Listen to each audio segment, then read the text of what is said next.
Masaya si Direk Eric Mati sa magandang feedback sa screening ng kanyang pelikula sa First International Film Festival and Awards sa Macau. Reunited din ng direktor at si Ding Dong Dantes para sa third installment ng Aswang Chronicles. Narito ang aking chika.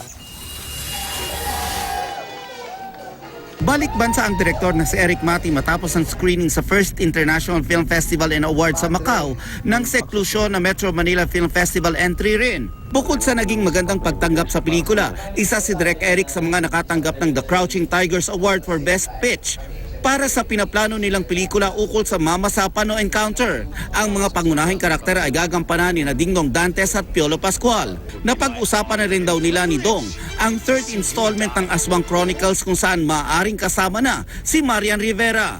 Si Ding Dong lalaki kausap yan. He sat down and sabi niya, sige, let's do the third franchise. Sa pinadalang pahayag ni Dong, kinumpirma niya ang renewed partnership nila ni Direk Eric at magsisimula nga raw ito sa proyektong Pintakasi. Sulit nga raw ang paghihintay para sa tama at napapanahong proyekto kasama ang isang kapartner na may kahalintulad na dedikasyon sa pelikulang Pilipino.